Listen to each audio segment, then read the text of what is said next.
Ya, hingga Senin kemarin penerimaan pengampunan pajak telah mencapai angka 2,4 triliun rupiah dan penerimaan ini masih jauh dari target 165 triliun rupiah dan Ditjen Pajak ini terus melakukan sosialisasi dan juga membuka jalur komunikasi kepada wajib pajak. Namun tidak sedikit sosialisasi yang minim ini membuat masyarakat resah dan bingung.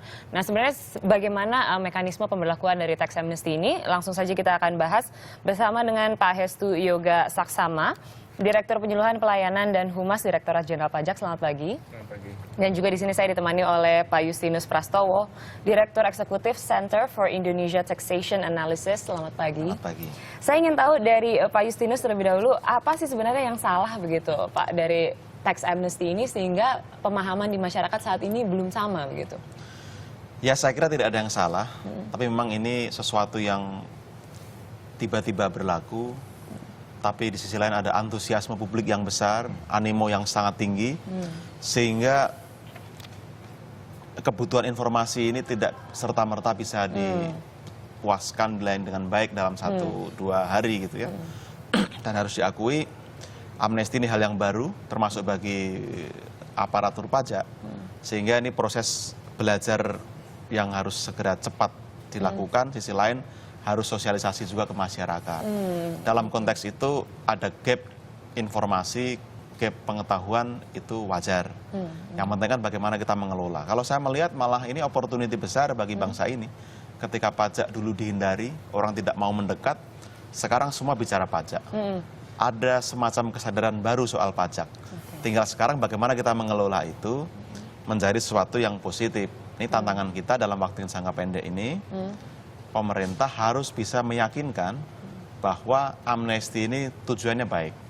Dan amnesti ini target sasarannya jelas, terukur, tidak akan melebar kemana-mana. Kalau dua itu bisa dilakukan, saya optimis ini akan berujung pada sesuatu yang positif dan mencapai target yang diharapkan. Oke, bicara mengenai sesuatu yang positif, banyak yang juga beredar di sosial media mengenai sesuatu yang negatif dari pajak. Ada hashtag stop bayar pajak yang memang merebak di masyarakat.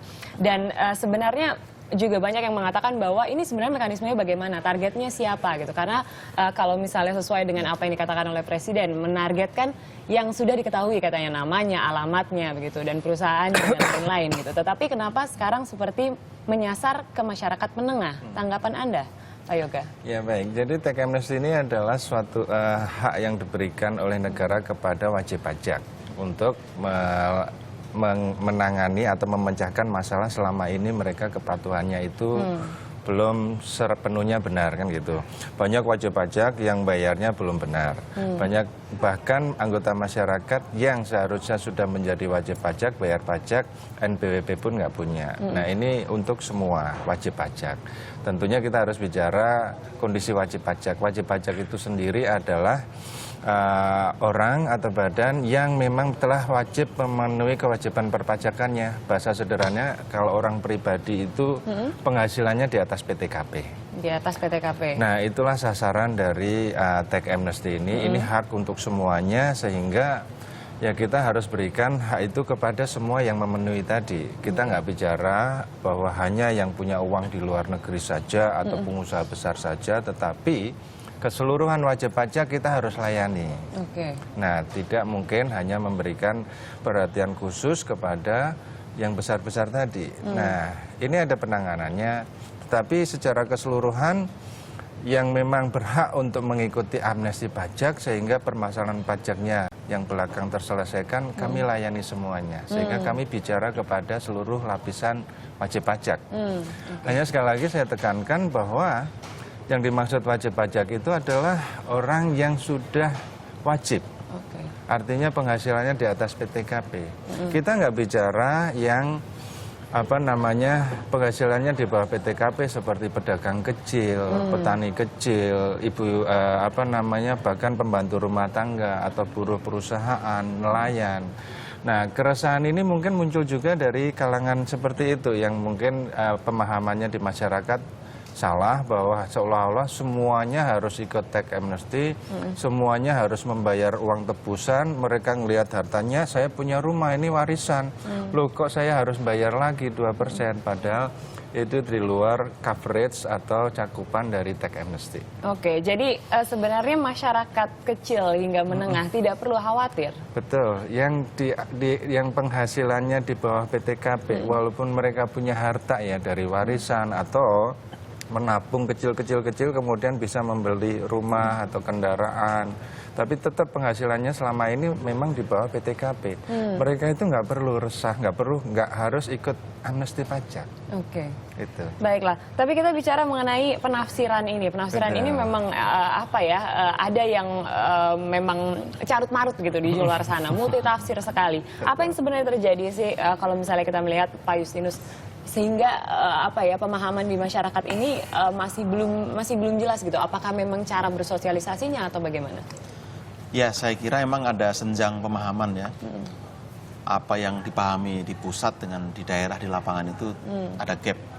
Kita akui, karena selama ini kita terbiasa dengan sistem pajak yang normal. Dengan undang-undang perpajakan yang normal, terutama pendekatan penghasilan. Nah, pendekatan amnesti ini kan harta. Harta ya? Okay. Ketika orang punya harta belum dilaporkan, itu objek amnesti sebenarnya. Itu ibarat, ya kalau saya analogikan ibarat orang pergi ke dokter gitu ya. Bagaimana tuh? Orang pergi ke dokter itu karena merasa ada yang tidak sehat. Nah, dia pergi ke dokter minta obat, jadi dikasih resep supaya sembuh gitu. Tapi ada orang yang hanya merasa kurang enak badan, hanya kurang istirahat misalnya kan. Dia tidak perlu dikasih obat, cukup diberitahu Anda perlu istirahat lebih banyak gitu. Nah, ini terjadi juga waktu kita ke helpdesk, karena ini helpdesk amnesti, orang datang pun juga dengan keinginan untuk bertanya soal amnesti, diberitahu soal amnesti ada konsekuensinya. Yang belum terjelaskan dengan baik adalah opsi lain. Jadi ada pilihan sebenarnya di situ. Okay. Orang boleh ikut amnesti dengan konsekuensi membayar 2%, tapi mendapat manfaat, tidak akan diperiksa, seluruh kewajiban pajak diampuni di masa lalu. Okay. Kalau Anda tidak mau ikut amnesti, boleh, silahkan. Dengan konsekuensi, ada kemungkinan diperiksa kalau kewajiban pajak Anda belum benar. Nah, dengan dua pilihan itu memang akan mempermudah masyarakat memilih. Tapi lagi-lagi ini edukasi. Kita belum terbiasa memberi pilihan dan mendapatkan pilihan. Okay. Sehingga ada kesan saya dipaksa ikut amnesti, lalu harus membayar sekian, 2% dari harta saya. Ini yang memang perlu diluruskan, walaupun tidak salah. Informasi masih disampaikan separuh, belum sepenuhnya. Okay. Karena masih cukup waktu saya kira, dengan penegasan Dirjen Pajak kemarin, peraturan nomor 11, itu cukup menjawab kebutuhan masyarakat. Bagi yang sudah clear, tidak perlu khawatir, bagi yang belum, diberi fasilitas. Okay. Amnesti ini fasilitas kok, bukan hukuman. Kalau hukuman 30%, bahkan bisa dipenjara sebenarnya. Nah, bahasa-bahasa yang sederhana yang harus dideliver terus ke publik. Sehingga mereka bisa punya pemahaman yang mudah dan bisa menangkap esensi dari undang-undang ini sebenarnya apa. Oke, esensi dari undang-undang. Tapi kembali lagi kalau misalnya kita bicara mengenai data wajib pajak, hingga saat ini memang betul-betul terjamin begitu kan Pak Yoga? Oh iya, pasti. Kalau mengenai data yang disampaikan wajib pajak di dalam surat pernyataan untuk amnesti ini, undang-undang jelas sekali menyatakan itu adalah rahasia. Satu, itu rahasia, sehingga kalau ada petugas pajak atau pejabat pajak membocorkan rahasia itu, maka ada sanksi pidana 5 tahun maksimal. Dan kami sudah memiliki prosedur menjaga kerahasiaan itu, bahkan petugas kami pun yang di pelayanan untuk tax amnesty ini, bahkan bawa HP pun nggak boleh, atau alat perekam. Kemudian ketika data yang disampaikan itu dimasukkan ke dalam amplop gitu ya, nanti yang dimunculkan di situ itu di amplop itu bukan nama wajib pajak, bukan identitas, tapi barcode saja. Itu sedemikian ketatnya kami menjaga rahasia itu. Jadi tidak perlu takut? Tidak perlu khawatir dengan kerahasiaan data wajib pajak yang mengikuti tax amnesty. Tapi kembali lagi kalau misalnya kita bicara mengenai sosial media begitu. Tadi kita sempat bicara mengenai hashtag yang memang beredar di masyarakat, stop bayar pajak, dan kita juga sangat aware ada 1 atau 2 kasus begitu yang kemudian membuat masyarakat apakah ini saya harus panik atau saya bisa biasa saja gitu. Tapi mengenai isu-isu ini sebenarnya merebak di masyarakat. Tanggapan dari Pak Yoga terlebih dahulu deh, saya ingin tahu. Iya, pertama memang kami akui bahwa memang kita harus memberikan penjelasan yang lebih clear lagi kepada masyarakat. Seperti yang saya sampaikan tadi, bahwa kalangan yang penghasilannya di bawah PTKP nggak perlu khawatir, nggak usah ikut amnesti. Kemudian yang disampaikan Pak Justinus tadi, ada opsi, jadi nggak harus semuanya ikut amnesti. Kalau sudah bayar pajaknya dengan benar, hanya daftar hartanya saja yang belum dimasukkan di SPT, cukup pembetulan SPT. Kalau juga ada juga penghasilan yang belum dilaporkan, yang menjadi harta, boleh kok mereka nggak ikut amnesti, tapi melakukan pembetulan SPT-nya dengan konsekuensi yang berbeda. Nah, inilah yang kami harus deliver lagi kepada masyarakat, supaya punya pemahaman yang lebih komprehensif, sehingga mereka bisa tidak ada keresahan ataupun keraguan. Jadi tidak benar begitu kalau misalnya dibilang program tax amnesty ini dikatakan gagal ya? Enggak. Karena sama sekali tidak. Tadi jelas sekali kok, sasaran kita itu wajib pajak, dan itu potensinya masih sangat besar, Mbak. Boleh saya sampaikan, warga negara Indonesia ini yang seharusnya memiliki NPWP membayar PPh itu 60 jutaan. 60 juta. Tetapi dari 60 juta itu baru 30 juta, separuhnya yang punya NPWP. Dari 30 juta itu pun yang membayar pajak dengan benar, ya mungkin kita bisa bicara persentase-persentase yang mungkin di bawah 50%. 50%. Nah, inilah potensi real, dan inilah yang sebenarnya sasaran yang sebenarnya dari amnesti pajak ini. Amnesti pajak ini benar sekali, itu adalah kesempatan diberikan oleh pemerintah kepada warga negaranya tadi, wajib pajak tadi yang 60 juta ya.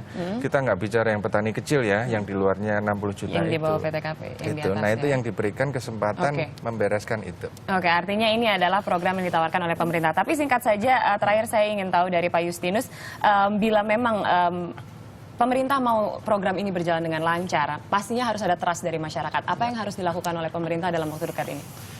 Pertama tentu seluruh regulasi harus sudah selesai, lalu clear, dideliver kepada masyarakat dengan mudah, dengan sederhana, tidak ada multitafsir lagi. Jadi sudah keseragaman, konsolidasi di internal Ditjen Pajak, supaya dirjen dan petugas lapangan itu ya bicaranya hal yang sama, menafsirkannya sama, gitu, tidak ada perbedaan lagi. Lalu berikutnya sudah harus melakukan sosialisasi yang segmented. Ini harus menyasar, saya lihat 4 kelompok sekaligus. Satu kelompok pengusaha besar, ini presiden juga bisa melakukan, lalu profesional, PNS pensiunan, UKM, dan yang di luar itu. Dilakukan secara simultan supaya masing-masing itu tahu intensi, lalu konsekuensi, dan ekspektasinya beda-beda ini. Tentu harus dengan bahasa yang berbeda juga. Dan berikutnya saya kira ini butuh keteladanan. Saya mendorong orang ikut amnesti, tapi kalau saya sendiri tidak menunjukkan keikutsertaan saya atau dukungan saya juga akan sulit. Maka di dalam masyarakat yang paternalistik ini, saya kira ing madya mangun karso itu, keteladanan itu penting. Saya tidak memaksa orang harus mengumumkan keikutsertaan. Tapi bagi pejabat publik, saya kira juga bukan aib untuk memulai ini. Pengusaha besar juga bukan aib memberi contoh ini. Karena ini sebenarnya kan upaya menumbuhkan benih-benih patriotisme lagi, kesadaran baru gitu ya. Membangun negara. Saya kira akan baik kalau ini jadi gerakan. Dan jangan hanya Ditjen Pajak yang dibebani, harus diperluas partisipasi. Kementerian teknis lain harus ikut. Pemda harus mendukung. Harus diajak pula kampus, komunitas masyarakat. Baik, terima kasih banyak Pak Justinus dan Pak Yoga yang sudah hadir di sini, dan tentunya memang sosialisasi yang menjadi hal yang penting yang harus dilakukan oleh pemerintah dalam waktu cepat untuk menjawab keresahan dari masyarakat. Tapi kembali lagi, orang bijak itu selalu taat pajak gitu ya Pak. Terima kasih banyak, dan setelah ini Indonesia Morning Show akan segera kembali dengan sejumlah informasi lainnya. Tetaplah bersama kami.